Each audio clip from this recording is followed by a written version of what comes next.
children. I don't know if he's communicating to them, what may be happening next. I think Todd Blanche rightly pointed out that this act that Ryan Routh took obviously takes a tremendous toll on his family, as you see his two children waiting for him to be brought out, and obviously on President Trump and his family. It was the second time. Imagine getting that phone call for the second time in just 2 months that your father or your husband, President Trump, had been, in this case, the shot did not go off, but it was an attempt to assassinate him again as he's trying to enjoy himself on a golf course just a few miles away from his home in Florida. Here's President Trump reacting just a short time ago. He's at the United Nations, of course. Here's what he said. What is your response? Well, I'm very appreciative of the justice that was given and the way it was handled by Pam Bondi and Todd Blanche and everybody that it's been, and their team of people.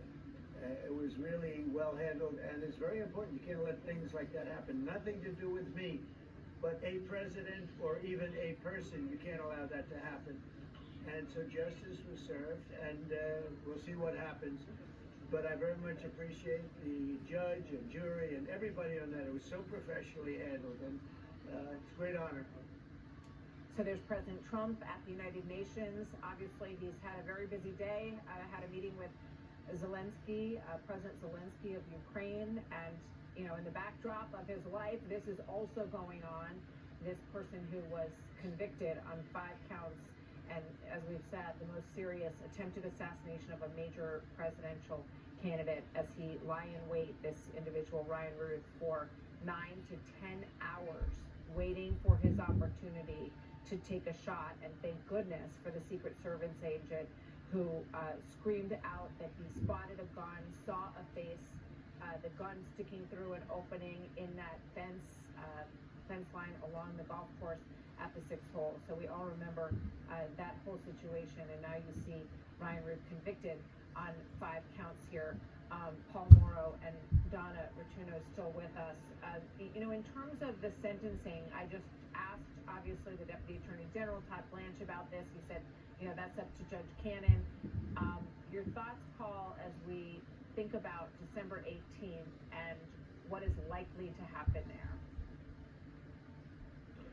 It's almost immaterial, Martha. He's going to die in jail. I mean, that's just the way this is going to go. I hate to be so blunt, but that's just where this is going. And under the facts that have been now proven in court, it is what he deserves. And I think, as I said earlier, however farcical his defense was, we should remember the gravity of the situation here. There's an added piece to this. He had ballistic shields set up between him and the golf course. He had them hung on the fence so that he was prepared to shoot it out with the Secret Service if it came to that. And he also was going to film the assassination and try to put it up online. And in light of the horrific video that went viral in the wake of the awful incident with Charlie Kirk, I would just ask the viewers to consider, and those who don't like Donald Trump, guilty on what charges, the impact on the world, the impact on his family. If Ryan Routh had been successful and that video went viral around the world, if the Butler incident had been successful, those are the stakes here, and it's easy to thank you for watching. Please subscribe. Show the channel some love. God bless you. See you next time.